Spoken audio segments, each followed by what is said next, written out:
Good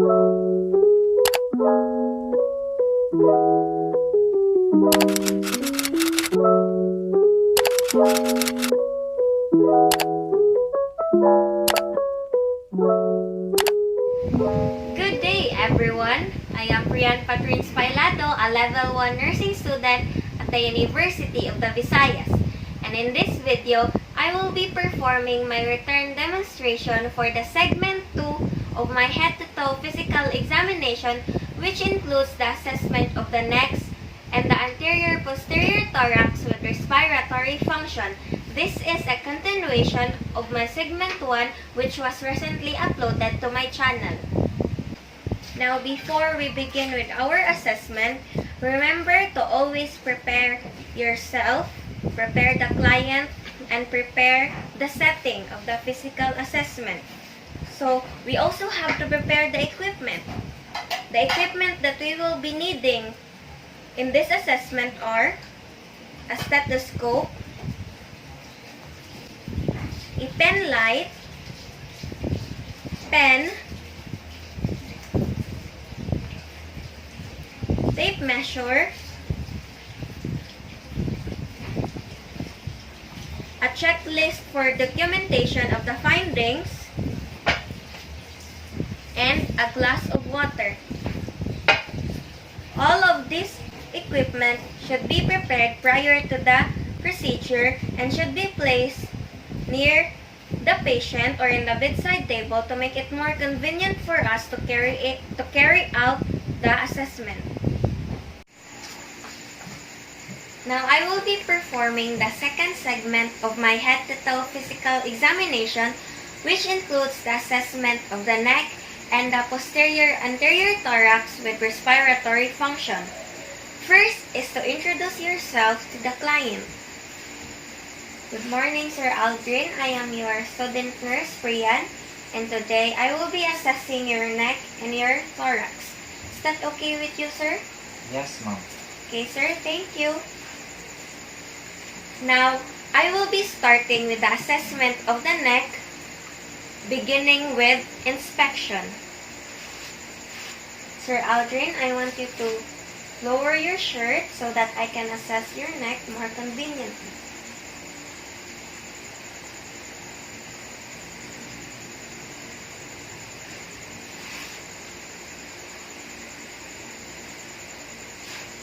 So, the normal finding is that the patient's neck should hold the head erect and it should be midline. It should have symmetrical muscles with no swelling or masses. If there is any swelling below the jaw angle, you have to palpate this area to check for parotid gland problem. Is this painful, sir? No. Okay. Now, we assess the neck's active range of motion.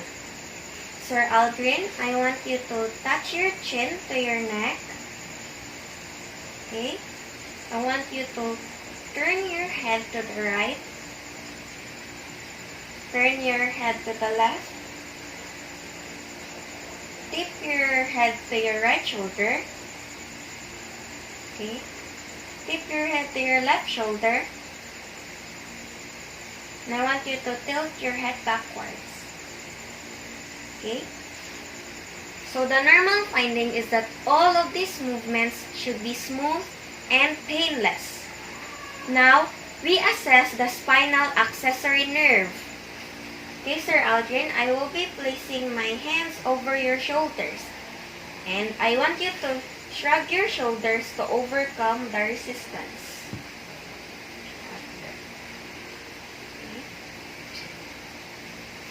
So the normal finding is that the shoulder muscles should be symmetrical and should be able to overcome the resistance. Now, Sir Aldrin, I will be instructing you to turn your head to the left or to the right while I place my hand on the side of your chin. This is to test if you can overcome the resistance. Okay? Turn your head to the right. Okay. Turn your head to the left. Okay. So, during this part of the assessment, we take note of the contraction of the opposite sternomastoid muscle and the force of the movement against the hand. The normal finding is that the movements should be equally strong. Next, we proceed with the palpation of the lymph nodes in the neck. Using our finger pads, we proceed with gentle palpation bilaterally using circular motion. So the sequence of the palpation starts with pre-auricular, posterior auricular, occipital,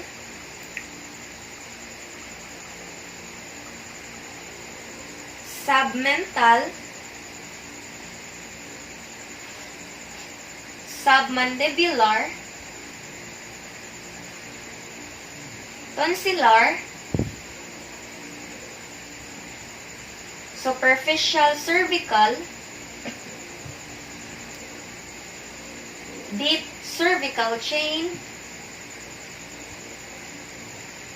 posterior cervical,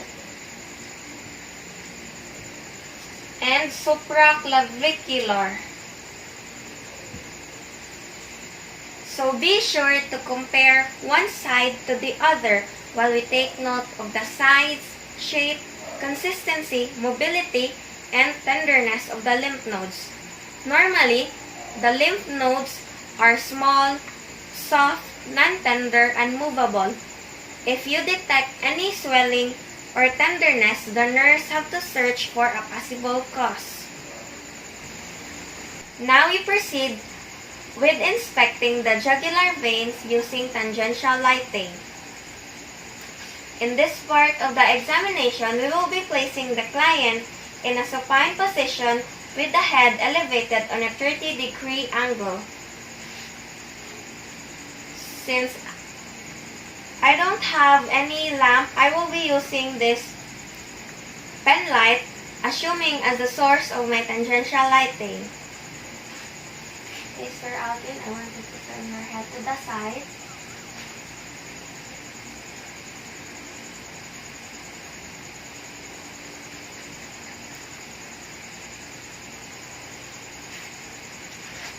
Internal jugular vein distension may be visible. So, in this assessment, we observe the jugular vein pulsations. They should undulate softly, and they may decrease during inspiration. We take note of any prominent pulsation because if the pulsation is too strong, it is considered as an abnormal finding because venous pulsations are weaker than arterial pulsations. Now with the patient sitting up, I will be identifying the trachea by locating the sternal notch.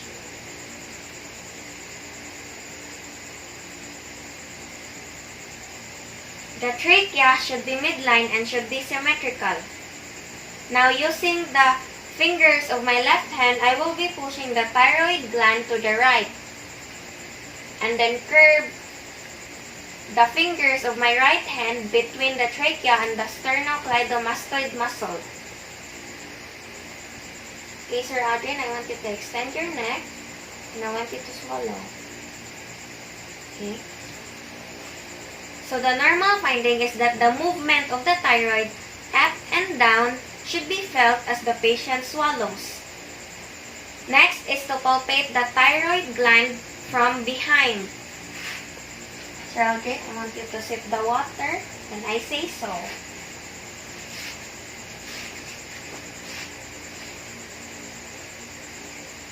So palpate both lobes and the isthmus. Sir Alvin, I want you to drink the water. I want you to swallow. Okay.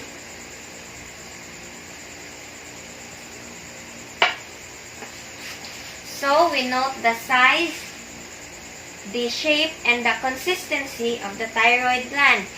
if there is an enlargement in the thyroid gland, we have to proceed with auscultation to listen for bruits using the bell of the stethoscope.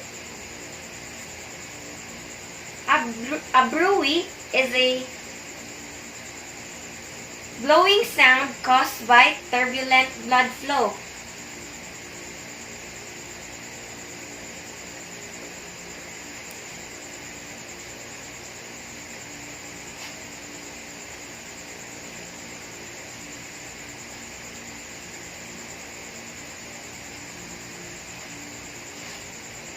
So bruits are abnormal findings, so they should not be heard or detected.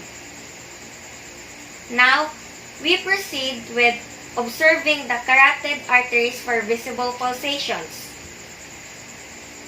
And then, we palpate the carotid arteries using the middle and the index fingers.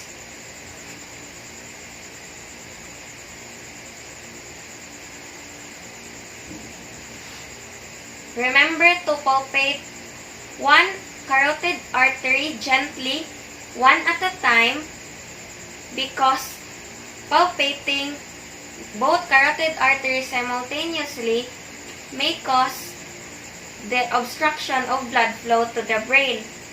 And then, we should not palpate too hard over the carotid sinus area because they could cause vagal stimulation, which may lead to the patient's low heart rate. And then, we proceed with auscultation to detect presence of bruits using the bell of the stethoscope.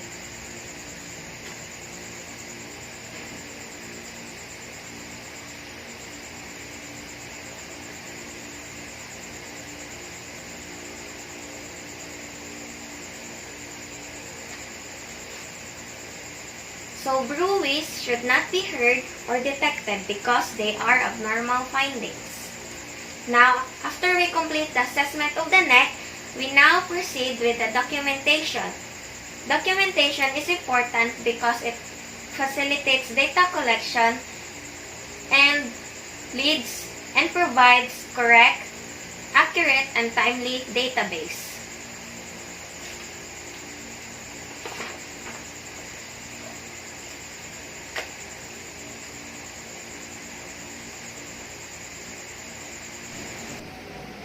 Now, I will be moving on to the assessment of the thorax with respiratory function. To begin with, we have to observe the patient's respiration.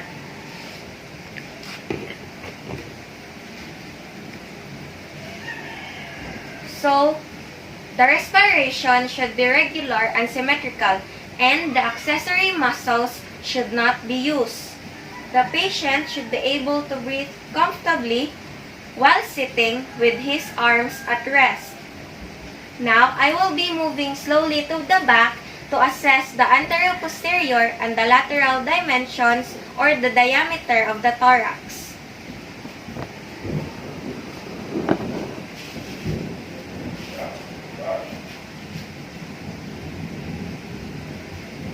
So, normally, the lateral diameter is up to twice the anterior-posterior diameter for a ratio of about 2:1.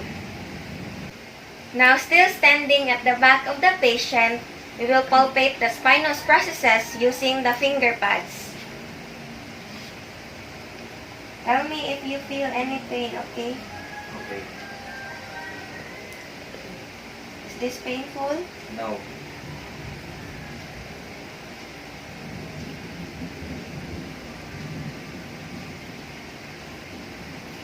So, the spinous processes should be evenly spaced and non-tender. Now, we will assess the respiratory expansion. To do that, we will place both of our thumbs in the T10 or in the level of the 10th thoracic vertebra, with our fingers spread, allowing small folds of skin between our thumbs.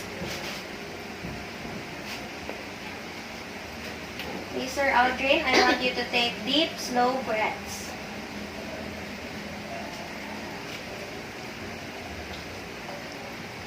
Again.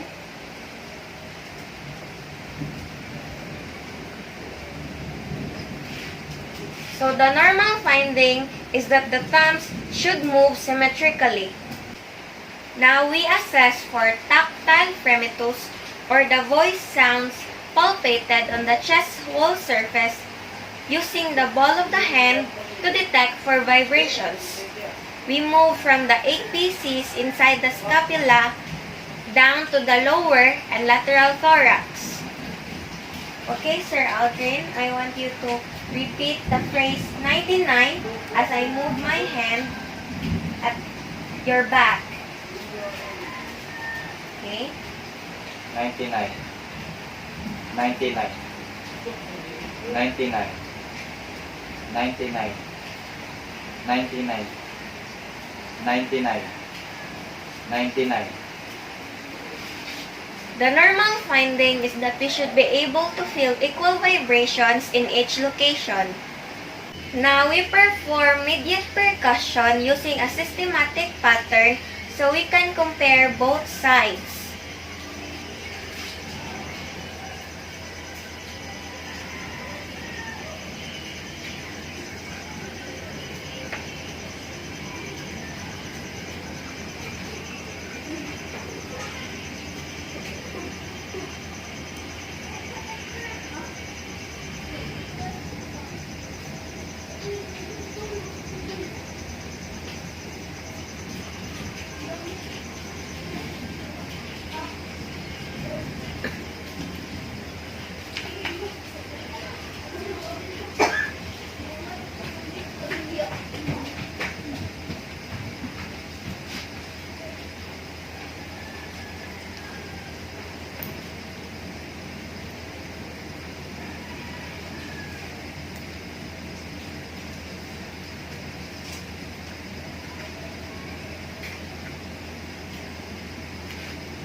Resonance should be heard equally in the lungs, and we can hear dullness over the diaphragm. Hyperresonance indicates that we found an area of increased air in the lungs or in the pleural space. However, abnormal dullness indicates decreased air in the lungs. Now we assess diaphragmatic excursion. To do this, we instruct the patient to exhale and hold his breath so we can percuss from the scapula down to where the sound changes from resonance to dullness. Okay, Sir Aldrin, I want you to exhale and hold your breath temporarily.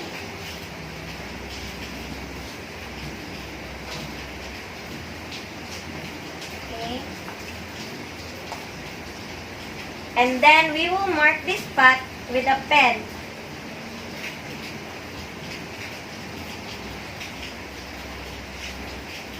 Now we will be instructing the patient to inhale deeply and hold his breath as we percuss further down where we will find a new area of dullness.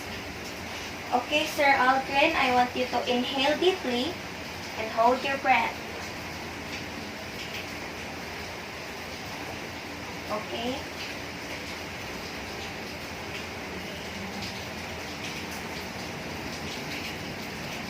Then we will also mark this spot with a pen. And then we will repeat this process on the other side.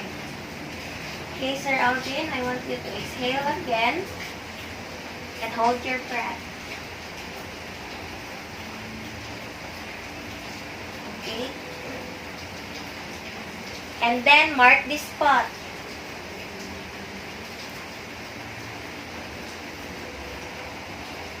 Okay, I want you to inhale deeply. Okay, hold your breath. Okay.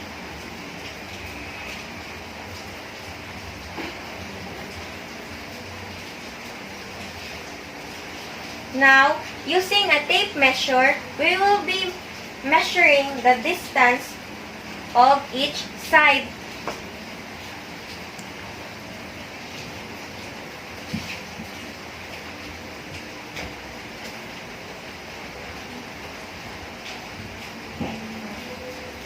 So, the distance indicates diaphragmatic excursion.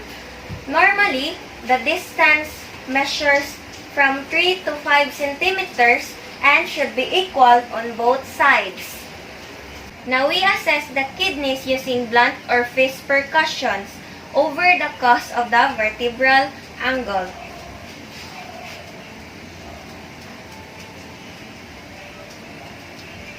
Is this painful? No. Is this painful? No. So, percussion in this area should not cause tenderness. Now, I will be auscultating the breath sounds using the diaphragm of the stethoscope starting at the lung APCs. Be sure to listen for at least one complete respiration at each location. To do this, we instruct the patient to breathe deeply through his mouth.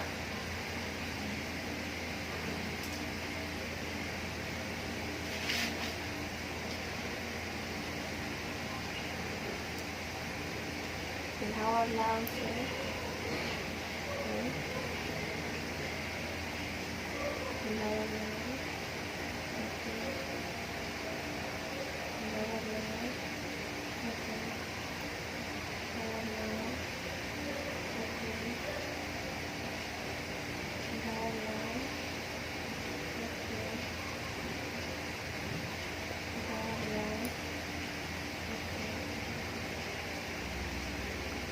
Inhale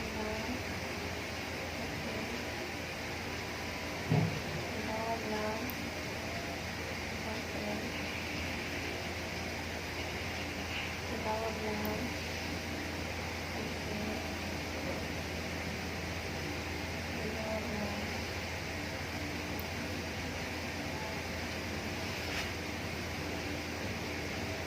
So, normal breath sounds may vary on the area you are assessing. So, bronchovesicular sounds may be heard between the scapulae, which have an inspiratory phase equal to expiratory phase.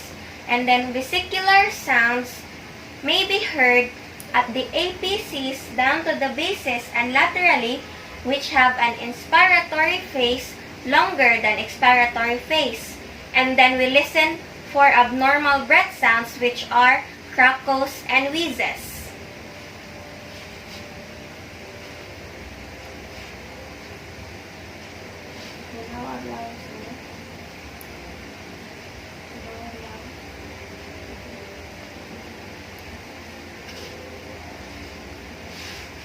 So, crackles are caused by increased secretion in the bronchial tree, or it may be caused by collapse or fluid-filled alveoli popping open. If you heard crackles, you have to instruct the patient to cough and then listen again to determine if the crackles have been cleared. Okay, sir. Aldrin, I want you to cough. Okay. Ginawa. Okay. Now, wheezes, which may be heard during inspiration or expiration, are caused by obstruction in the airway, or it may be caused by narrowing or swelling of the airway. Now, if you suspect for an abnormality, you have to assess further using auscultation by having the patient say 99 and then listen to the area in which you are suspecting the abnormality.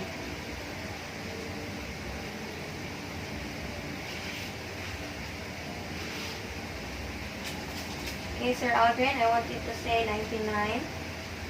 99. Again. 99. Now, normally, the sounds created are muffled and indistinct. Now, we will proceed with assessing the patient's anterior thorax, starting with the bones and muscles.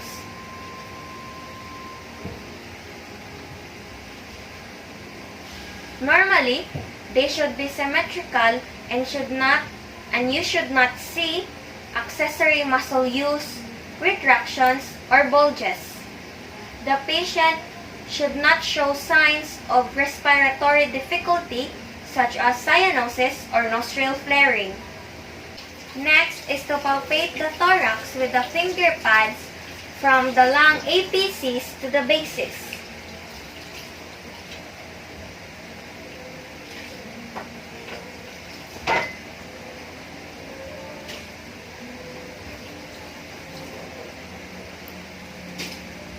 Is this painful?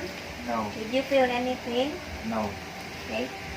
So normally, you should not feel tenderness or nodules. Now to assess respiratory expansion, I will place my hand on the patient's chest along the costal margin with both of my thumb pointing towards the xiphoid process. Inhawag lang, sir. Okay. Again.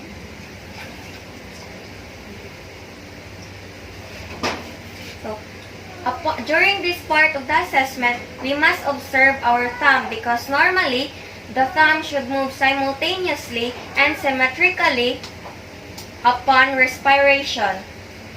Now, I will also assess the tactile parameters on the anterior thorax by instructing the patient to repeat the phrase 99. Okay, Sir Aldrin, I want you to repeat the word 99.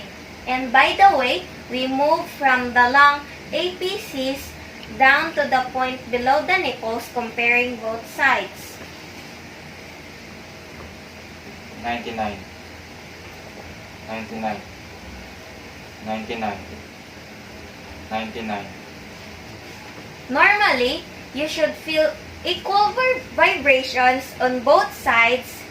However, stronger vibrations should be felt on the upper chest than the lower chest. Next, I will be performing percussion over the lungs using a systematic approach.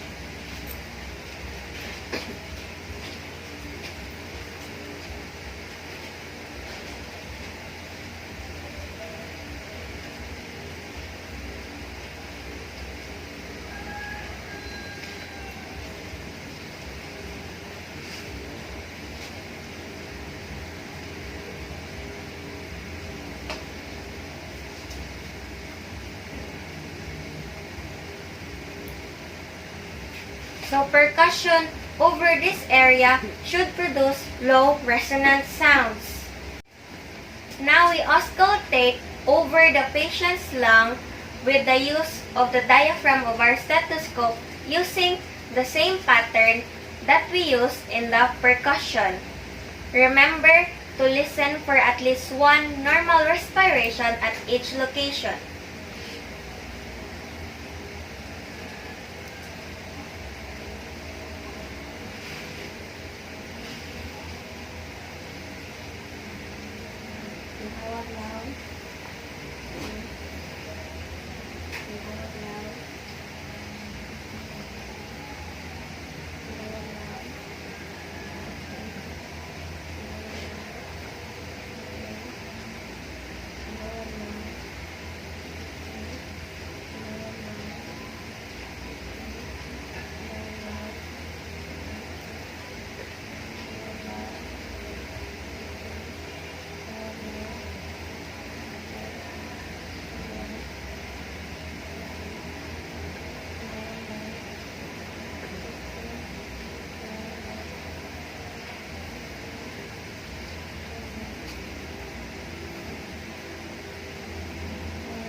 So, normal sounds may vary in the area you are assessing.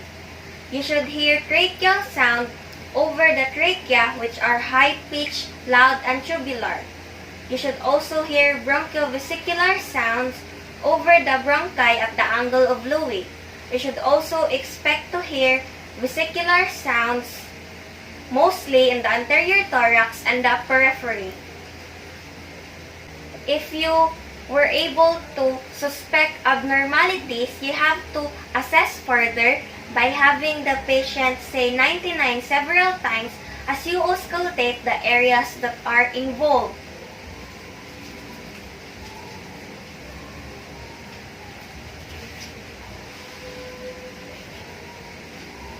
Again, I want you to say 99. 99. 99. 99. 99. Okay. The normal finding is that the sound that will be produced should be muffled and indistinct. And lastly, after you complete the assessment of the anterior and posterior thorax with respiratory function, make sure to document the findings because documentation facilitates data collection and provides accurate, correct, and timely database. And that ends my segment 2 of my head-to-toe physical examination. Thank you for watching and stay tuned for more segments.